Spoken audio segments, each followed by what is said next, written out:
The ambulance doors slammed open. Rain hammered the hospital entrance. A woman stepped aside quietly. Nobody noticed her. She wore blue scrubs, cheap shoes, no jewelry. Her badge said Mara Collins. Just a nurse. That was what everyone believed. Nobody knew that Mara had once commanded men in combat. Nobody knew she had carried wounded soldiers through gunfire. Nobody knew why she kept her eyes lowered. Then the bleeding police officer arrived. His partner shouted one word. Viper. Mara stopped breathing. The name belonged to someone who had disappeared years ago. And now someone had said it inside her hospital. Who had found her? Before we continue, welcome to Silent Heroes. Like, subscribe, and comment where you're watching from, and tell us what you think Mara was hiding. The ambulance bay smelled of wet concrete and antiseptic. Mara lowered her eyes again. The tremor returned to her right hand. Small. Almost invisible.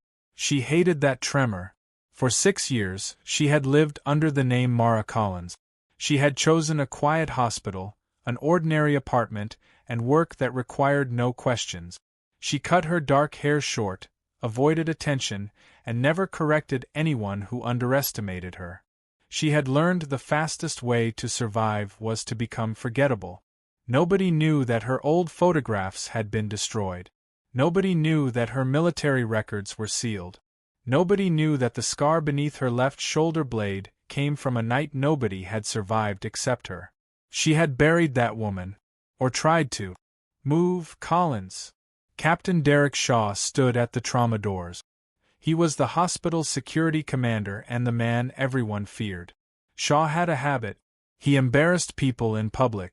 He believed fear looked like leadership. Whenever Mara made the smallest mistake, he smiled and said the same thing. Stay in your lane, nurse. He said it loudly. Always loudly. Tonight, he pointed toward the ambulance. Let the professionals handle this. Mara said nothing. An elderly patient named Mr. Bell watched her from a wheelchair nearby. He had been admitted 3 days earlier after a fall. He noticed things other people ignored. He looked at her shaking hand. Then at her eyes. You don't move like a nurse, he whispered.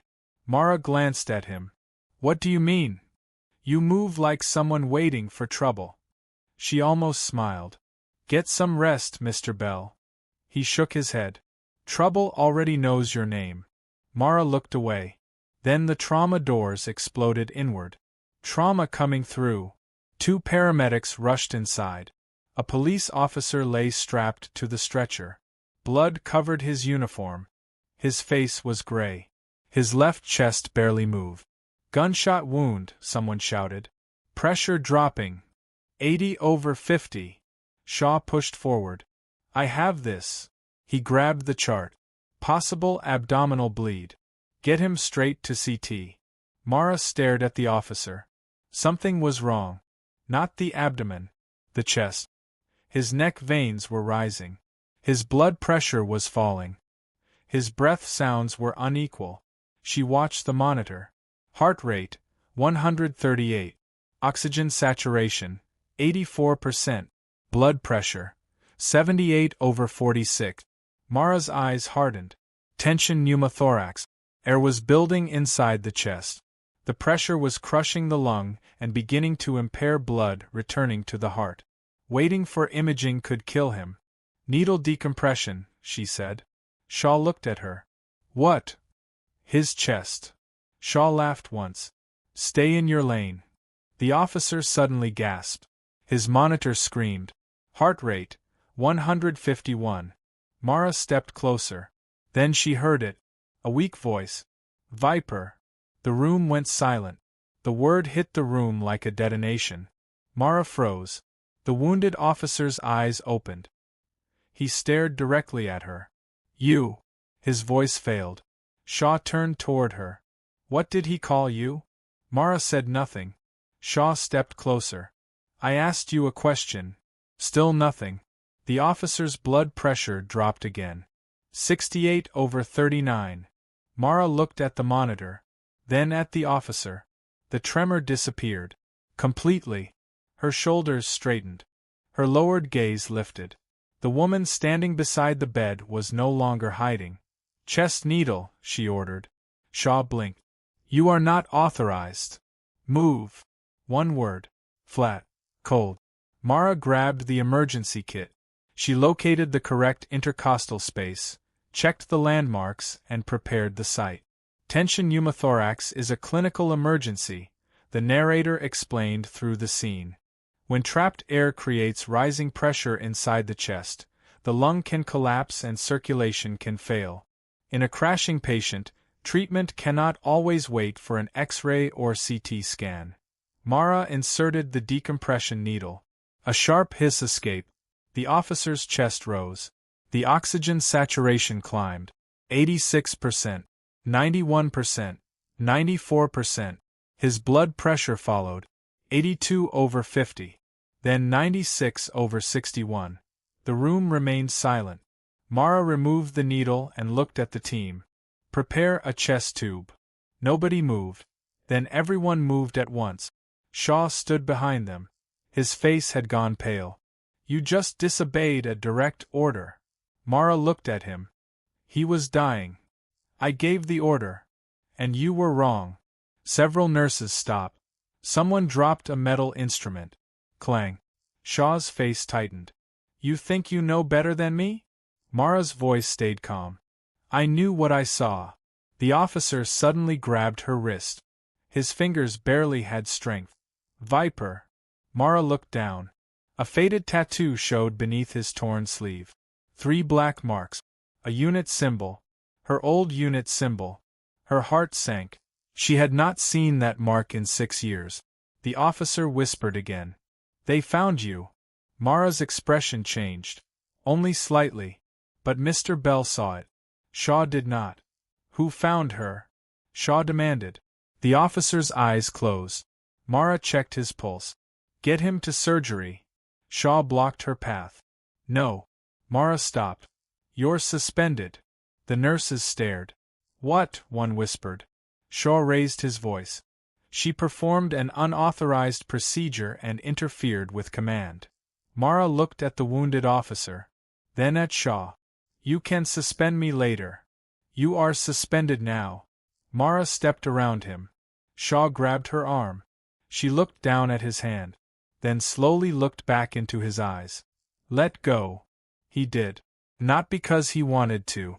Because something in her voice had changed. She walked toward the operating room. Behind her, Mr. Bell spoke from his wheelchair. She told you to move. Nobody laughed. For once, nobody defended Shaw. The hospital corridor filled with witnesses. Nurses.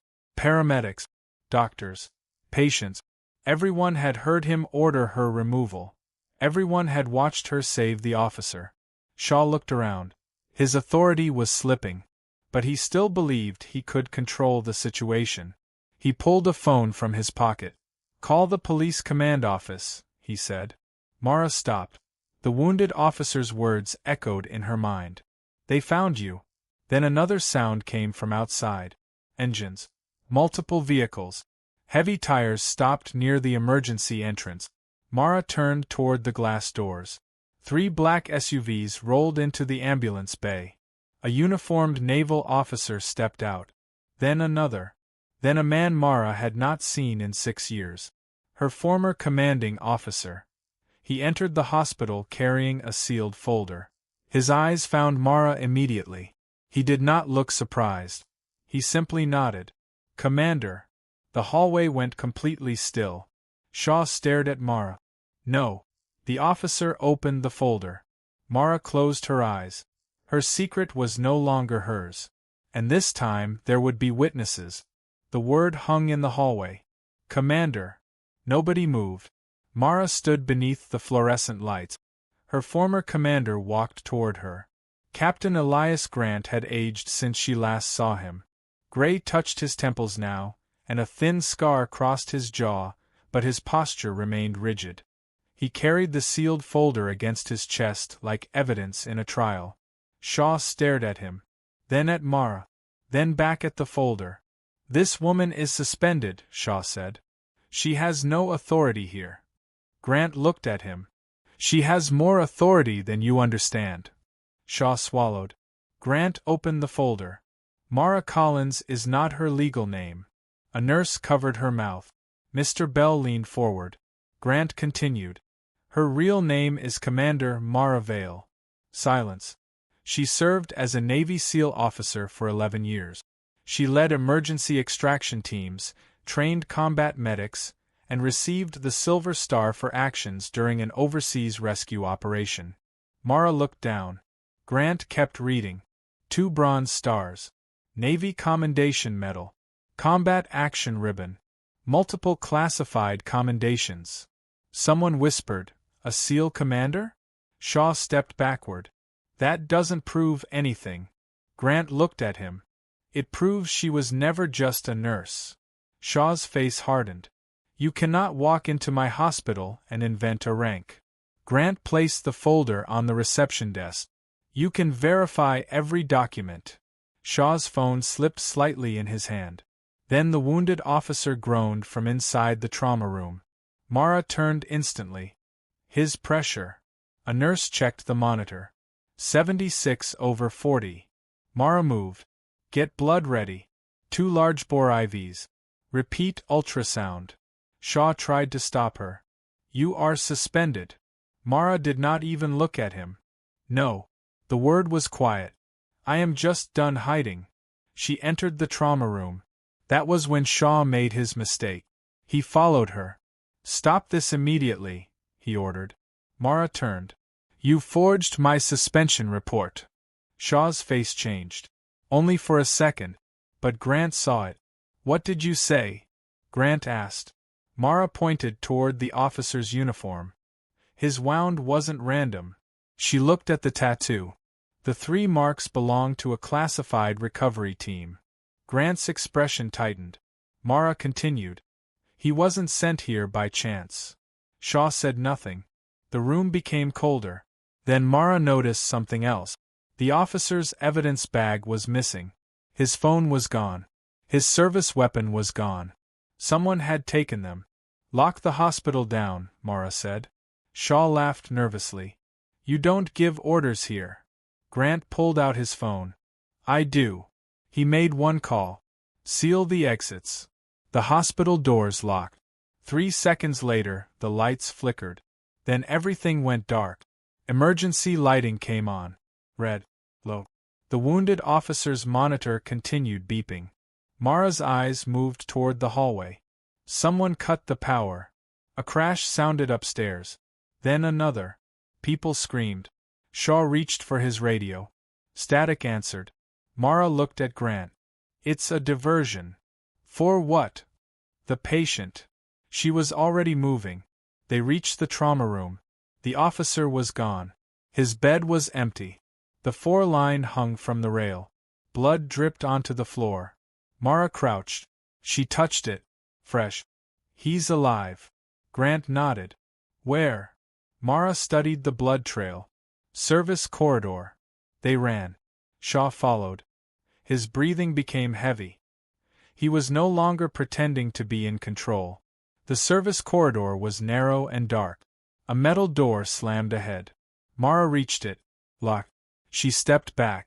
1 kick. The door opened. Inside, 2 men dragged the wounded officer toward an exit. One raised a weapon. Mara moved first. She struck his wrist, redirected the weapon, and drove him into the wall. The second man charged. Grant intercepted him. The corridor erupted into a short struggle. No shouting. No wasted movement. Mara moved with the precision of someone who had done this before. She disarmed the first attacker and forced him down. Stay. The man stopped fighting. Grant looked at her. You still have it. Mara looked away. I never lost it. Then Shaw appeared behind them. He was holding a pistol. Everyone froze. His face was no longer controlled. You ruined everything. Mara stared at him. What did you do? Shaw laughed. You think this was about the money? Mara said nothing. He pointed toward the wounded officer. That man was carrying evidence. Evidence of what? Shaw's jaw tightened. A clinical trial. Grant's expression changed. Shaw continued, unable to stop himself. The hospital was being paid to hide failed result. Patients were being entered into a treatment program without proper consent. Mara looked at him.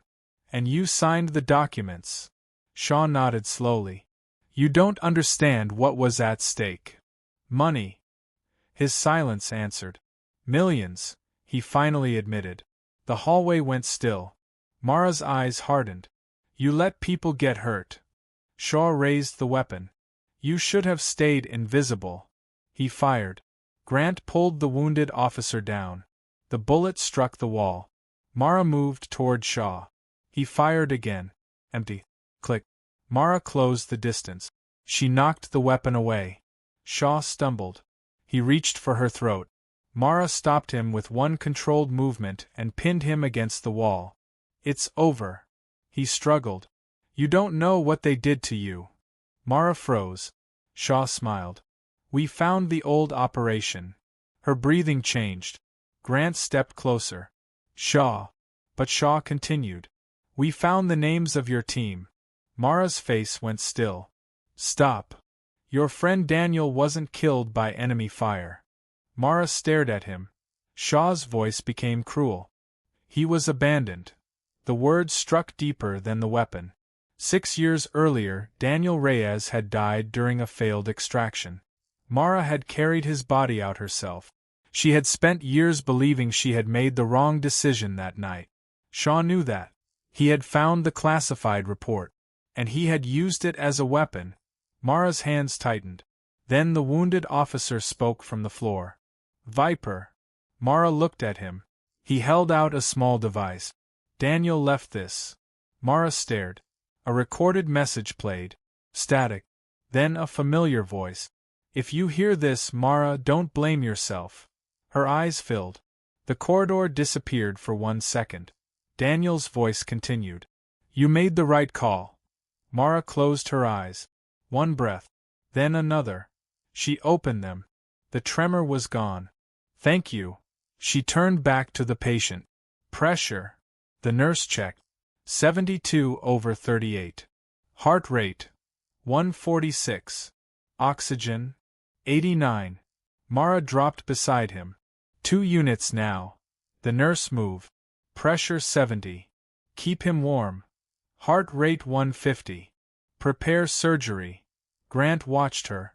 The old commander had returned. But this time, she was not fighting for medals. She was fighting for one man. One life. One chance. Pressure 64, the nurse shouted. Mara looked at the monitor. Come on. Heart rate, 158. Oxygen, 86%. Blood pressure, 58/32. Start massive transfusion protocol.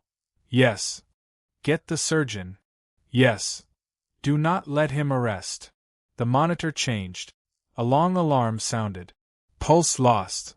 Mara's voice stayed steady. Begin CPR. Compressions started. 1, 2, 3. The room moved around her. Epinephrine ready. Ready. Rhythm. Ventricular fibrillation. Charge. The defibrillator screamed. Clear. The body jumped. Nothing. Again. Clear. Another shock. The monitor remained flat for 1 terrible second. Then, beat, beat, beat. Pulse. Mara exhaled. Pressure. 84/50. She nodded. He has a chance. That was all she said. 3 weeks later, the investigation ended. Shaw was arrested for fraud, assault, unlawful patient enrollment, evidence tampering, and conspiracy. His security license was revoked, and the hospital terminated every employee connected to the trial. The medical board opened its own investigation into the doctors who had signed the false record. The hospital created a new patient protection policy. It became known as the Vail Protocol. No vulnerable patient could be enrolled into experimental treatment without independent review and documented consent. Mara was reinstated, but she did not return to hiding. She became director of the hospital's emergency response program, training nurses and medics to recognize dangerous conditions before they became disaster. Her old identity and new life finally stood together. No fake name. No lowered eyes. No tremor. One afternoon, Mara visited Mr. Bell. He was sitting near the window. She placed a cup of coffee beside him.